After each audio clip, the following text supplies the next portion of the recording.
Hey guys, what's going on? Joe here, the sire who sets the microphone on fire with recaps that vary and carry like Mariah. And I'm back once again, ugly just like I promised.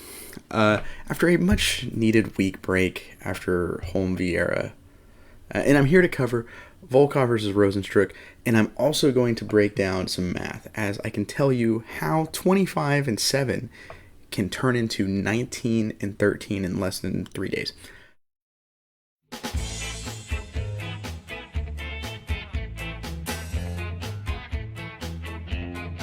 So, main event, we had Volkov versus Rozenstruik at heavyweight, and this one was a quick one, thankfully.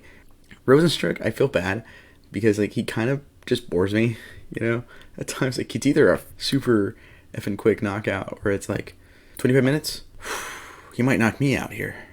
And out of the gate, we saw some restraint. As, the opening bell, you see the kind of restraint, because no one really wants to go in and just get clobbered. That'd be, a really bad thing to happen, because they're heavyweights.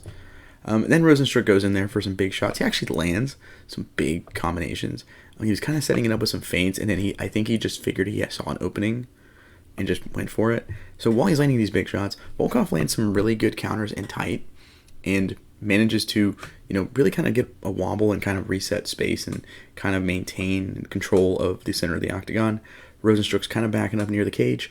He takes a big, clean right hand that sneaks clean through, and Rozenstruik is just wobbled. He's getting swarmed on, he's getting pounded, and I think it was Herb Dean, the ref, stops it right as he's falling. And so he pulls him off as Rozenstruik is falling. Rozenstruik gets back up, still wobbled. Oh, it's bad stoppage. And they both kind of went, I guess it was bad? I don't know. I wasn't on Twitter. I was, I stayed off Twitter. So I don't know if this was considered a bad stoppage or not. I would imagine so. People would probably complain about it.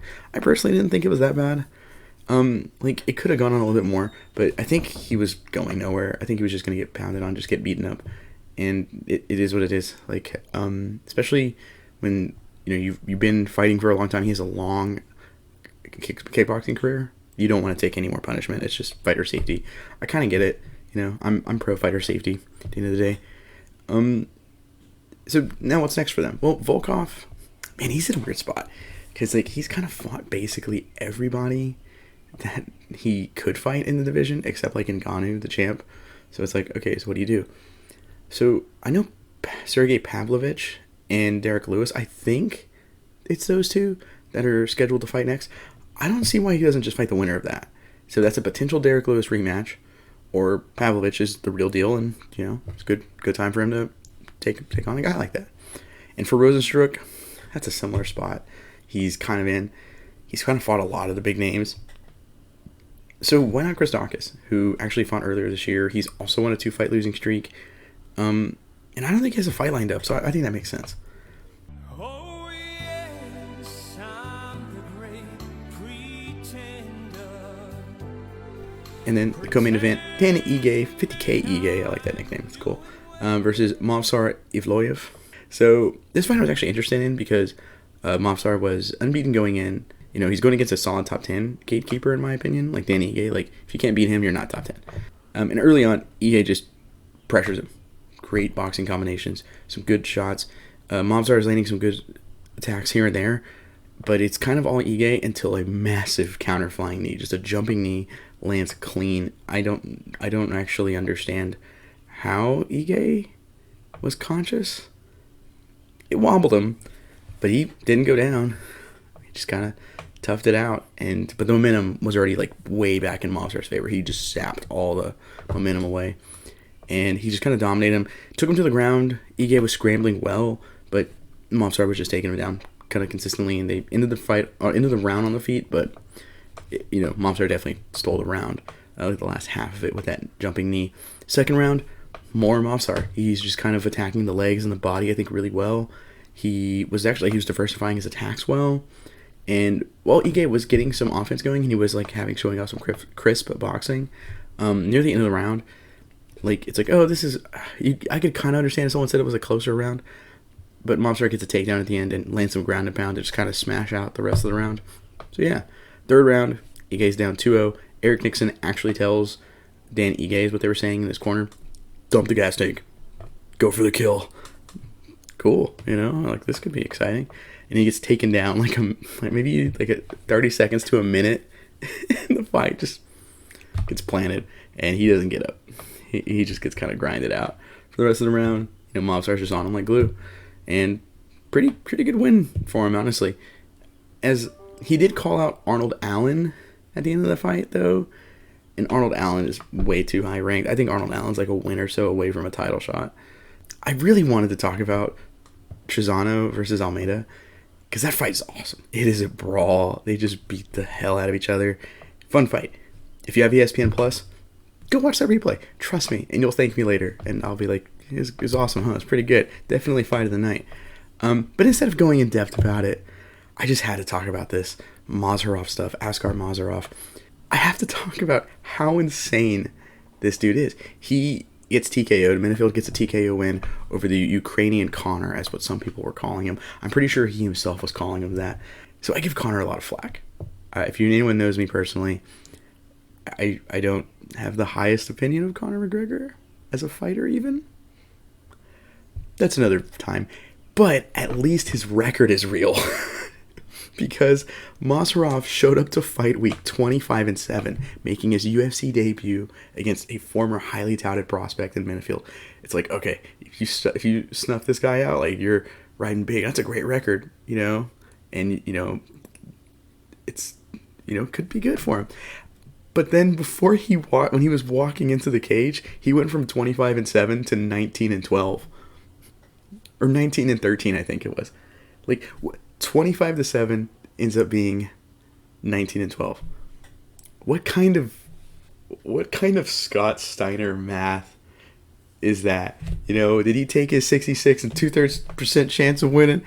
It's hilarious. He made up fights that he won and then legitimately denied fights where he got submitted in less than a minute. It's insane. It reminds me of like that kid, who's like, I was crushing guys all the time back in the day. I've had 800 fights. Oh my God, when? I knew you most of your life. I don't remember you ever getting in fights. It was in kindergarten. You wouldn't understand. I was crushing kids on the playground for that extra milk carton. It's kind of the vibe I get. And what's even better is his defense against it when people asked him, hey, because it was yesterday, the day before people found out, so we had time to talk to the media. His defense was, it kind of rang like this. It wasn't exactly in a way, I'm going to paraphrase, I don't remember exactly what he said, word for word, but it kind of gave me this vibe of, well, I've been in a ton of fights that were basically low-key, bro, maybe a little too underground for your tastes. It reeked of insincerity and panic from me. I love it. It's 2022.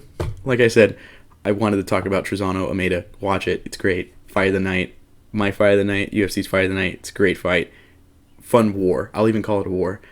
But this happened in 2022. How can I not talk about that? Come on.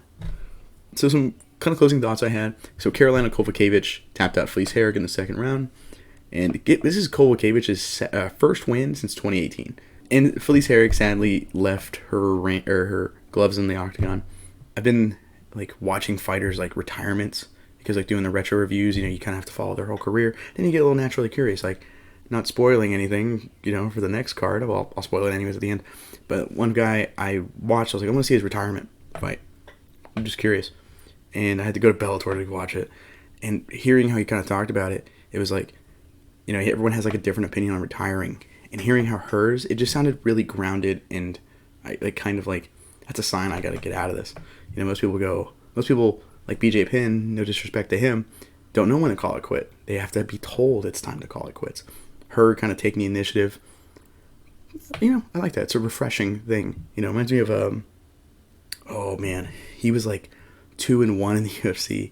He was, I think, a featherweight, maybe a lightweight, and he quit to be on work on Wall Street. He was like, I'm not getting paid, and the UFC doesn't want to talk about brain damage. And then Dana goes, clearly he wasn't good enough to be here. I thought that dude had, I think it was John Salter. No, it wasn't John Salter. It's going to bug me. I'm going to have to look this up.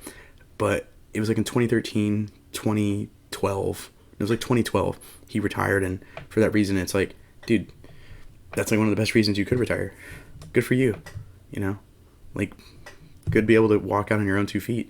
And good. So props to Felice Herrig. Much respect. Hope you have the best of luck in whatever life entails. And good job to Carolina. You know, it's good to see you get back in the win column. And finally, Aaron Blanchfield beat JJ Aldrich of the Deep by guillotine in the second round. That's what I nickname her. It's a Dark Souls 3 reference. You'll get it if you play the game. I just wanted to bring this up because this fight in particular, because I think Blanchfield's the legit real deal. So I saw her head kick knockout in Invicta. Well, that's a pretty good highlight. Hope that chick's actually good. Turns out she is. She's really good. I thought Miranda Maverick was going to be like, you know, the future dominating force in the division.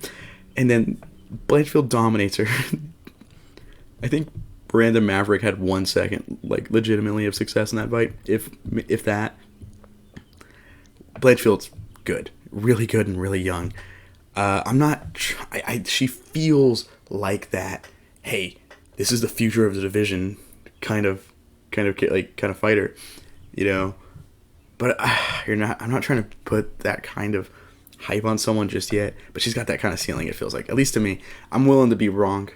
I'm never wrong. I'm looking for the first time, you know, in my life. And I'm willing to take a chance on this one. So, I mean, I had to bring up Aaron Blanchfield because, seriously, check her out. That's just someone to keep an eye on. But that's really it. All I had for this card. But next week, you can catch me as I will be recapping the Teixeira versus Prohaska, and hopefully I will clean up so I won't be so ugly. But then I'll also be starring in what I think is the best video on YouTube ever, to feature me saying not too bad for an old man, as I will have the retro review for UFC 68 hits next week. So be sure to check it out. I'm amazing in it. I'm told that by myself. I need this, guys. Help me out. So, anyways, guys, I'm Joe with the INC.